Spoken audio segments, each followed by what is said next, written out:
Depuis une semaine, je volais chaque nuit pour alimenter Maury. Il ne portait plus son horrible tête d'acier noir. Et j'avais découvert un garçon de mon âge, cheveux cuivrés, yeux bleus, visage plaisant et large sourire chaleureux. Nous n'avions guère le temps de parler. Malgré son évident désir d'avoir ma compagnie, je ne pouvais lui accorder beaucoup plus d'une demi-heure. Déjà, mes nuits écourtées me rendaient la tâche du jour fatigante. Je me rattrapais en dévorant chaque soir quelques restes de choix. Viande, poisson, fruits de serre chaude. Je n'avais jamais été aussi bien nourri. Jusque-là, personne ne m'avait surpris, mais la répétition des larcins en accroissait le risque.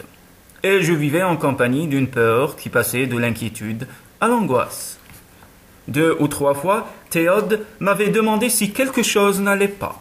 Mes réponses mensongères ne l'avaient pas convaincu. J'espérais qu'il était le seul à qui j'inspirais des soupçons. Cadol, par exemple, devina la plus infime trace, et il se lancerait à mes trousses. Flairant, quêtant, épiant, jamais découragé, cherchant jusqu'au bout une preuve de ma culpabilité. Et je serais perdu. Maury, aussi, quand la psychopolice aurait extirpé de moi tous mes secrets. Grande mère, épargnez-moi.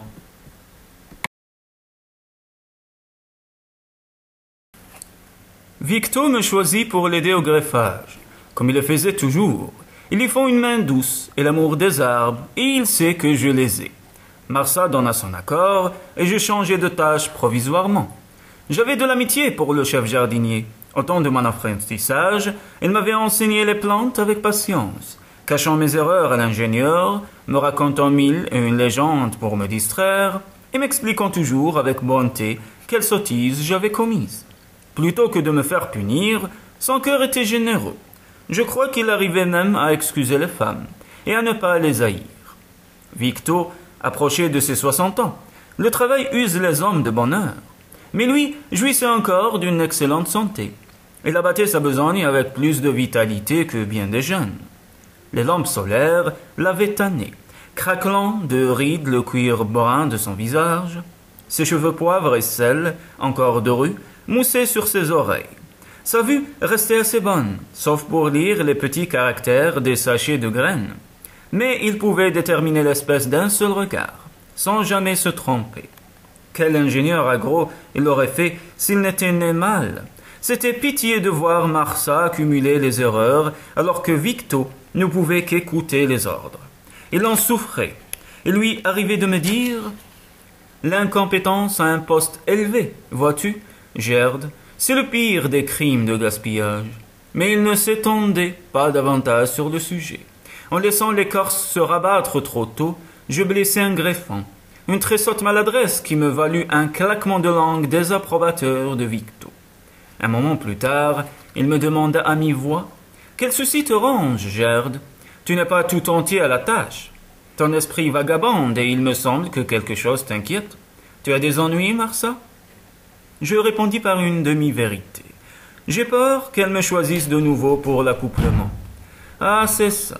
Grande-mère, merci, je n'ai plus ce genre de problème. Et c'en est un gros.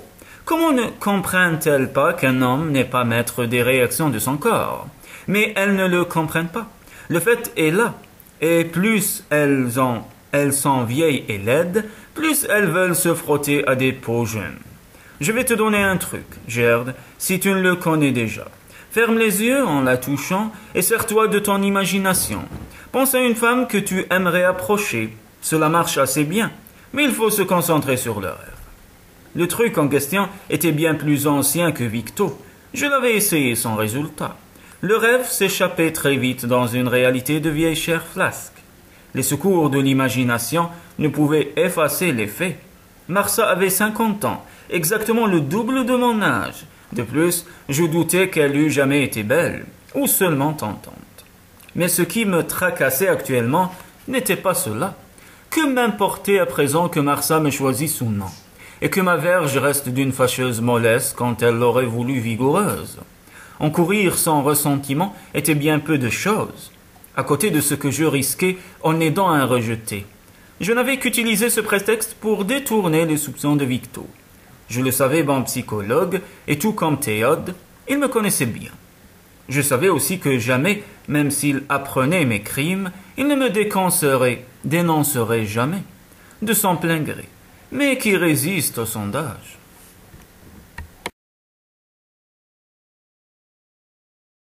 Je frappais au panneau du couloir d'aération. Je trouvais Maori très sombre, en pleine crise de dépression.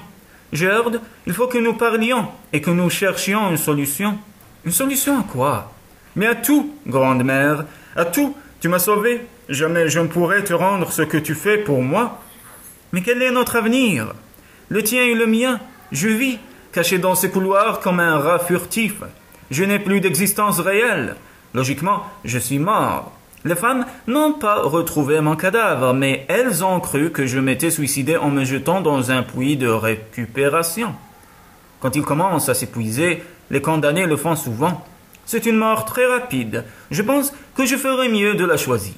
Pour moi comme pour toi, chaque nuit tu voles, et chaque nuit les risques que tu sois surpris s'accroissent. Combien de temps cela pourra-t-il durer? J'ai 26 ans. Je ne vais pas mourir demain. Combien de temps devras-tu me nourrir? Combien de temps tiendrai-je sans devenir fou de claustration? Combien de temps pourrai-je échapper aux équipes d'entretien et ne pas être découvert? J'ai été condamné au rejet. Il n'y aura jamais plus de place pour moi dans la matriarchie. Le suicide est ma seule possibilité. Je voudrais que tu m'aides. Je manque de courage. Ces derniers jours, j'ai décidé au moins 4 fois d'aller au puits. Et tu vois, je suis toujours là. T'aider. À quoi voudrais-tu que je t'aide, Maori? À mourir? J'ai pris des risques pour que tu vives. Comment pourrais-je te pousser dans le puits? Comment? Tu n'as pas mérité cette condamnation, grand-mère. C'est trop injuste. Toute notre vie n'est qu'injustice, Gerd, dit-il avec amertume. Alors, qu'importe si la mort l'est aussi. Non, je ne veux pas te tuer. Écoute, laissons faire le temps et le hasard. Si nous sommes pris, le problème se réglera de lui-même. Sinon, qui sait, nous trouverons peut-être une solution. Quelle solution? Il n'y en a pas. Peut-être que si. Peut-être tu as bien entendu raconter la révolte, les niveaux fermés et l'histoire des hommes qui s'y réfugièrent. Mais c'est une légende, Gerd. C'est aussi réel que l'Arly, où hommes et femmes sont égaux. Je ne suis plus un enfant. Une réalité cachée peut exister derrière une légende. Promets-moi d'attendre, promets-le-moi, et si nous ne trouvons rien, moi je promets de t'aider à mourir. D'accord? Très bien, j'attendrai encore un peu, mais tu me jures que tu me pousseras dans le puits. Si nous ne trouvons rien, oui. Je reculais l'échéance et je le savais. Il se croyait lâche, je l'étais plus que lui. Je lui parlais légende, d'attente, alors qu'il avait raison. Il n'existait plus d'avenir pour lui, et en essayant de le garder en vie, j'avais toutes les chances de mettre fin au mien. Mais j'étais incapable de le tuer. Je ne pouvais pas le pousser vers la dissocieuse, qui avalerait son corps en une seconde. J'aurais plus volontiers sauté dans le puits moi-même. Qu'importaient les risques, et la fin qui nous attendait lui comme moi. Quelque temps, nous aurions au moins défié l'injustice. Ça en valait la peine. Un sursis, pourquoi l'écouter? Je dois m'en aller, Maori. Tu me jures que tu n'iras pas au puits? Les aérateurs ronflaient doucement. Maori était assis, adossé à la muraille. La lumière de la lampe tirait des reflets de cuivre de ses cheveux et de sa barbe. 2 plis amers déformaient sa bouche. Je voudrais bien avoir le courage d'y aller. Tu devras m'aider, Gerd. J'ai ta promesse, et je te la rappellerai. Tu n'iras pas au puits. J'avais martelé la phrase, je voulais qu'il le dise, je craignais que, dans l'angoisse de la solitude, il ne finisse par le faire quand même. Je n'irai pas, aucun risque. J'ai bien trop peur. Je suis lâche, je te dis. Elle avait presque crié, et je lui fis le signe du silence. La prudence restait nécessaire, même à cette heure tardive. Je ne crois pas que tu sois lâche, Maori. Qui aimerait la mort? Seuls les vieux qui ont rempli leur vie parviennent à l'accepter, et encore pas tous. Elle me fait peur. Aussi, tu sais, raison de plus pour que je ne t'entraîne pas avec moi. Oh, ne recommence pas. Je t'ai fait une promesse et tu m'en as fait une aussi. Nous t'attendrons, c'est tout. Il ne répondit pas. et haussa les épaules avec une sorte de lassitude fataliste. Je ne l'avais pas convaincu, il n'espérait plus rien. Ma couchette me semblait dure et je ne parvins pas à trouver le sommeil. Des pensées noires tournoyaient dans ma tête. Durant un moment, avec un total égoïsme, je regrettais d'avoir un jour pris du retard dans ma tâche et d'être revenu au travail en avance. Si j'étais retourné au jardin avec les autres, si je n'avais pas découvert Maori seul, si, j'eus peine à obéir aux sonneries stridentes du réveil. Le manque de sommeil m'épuisait de plus en plus. La douche que je pris glacée me ranima un peu. J'allais travailler au verger, il embaumait dans la gloire de la floraison. Les abeilles butinaient avec une bourdonnante frénésie. Je passais près des ruches avec Victo, tandis qu'Adol faisait un large détour. Qui sait pourquoi les abeilles détestent certains hommes? Sans motif compréhensible, Adol avait un jour été attaqué par un flot blanc d'insectes furieux. Je revoyais sa course gesticulante et j'entendais encore ses glapissements. De très nombreuses piqûres lui avaient valu un séjour à l'infirmerie. Depuis, il se méfiait et passait très à l'écart des ruches. Ce rat empoisonné, dit Victo, méprisant. Les abeilles ne sont pas comme les femmes. La flatterie et la servilité les laissent insensibles. Je bâillai en entamant l'éternel arrachage des mauvaises herbes. « Qu'est-ce que tu as, Gerd » demanda Victo. « Tu dors mal?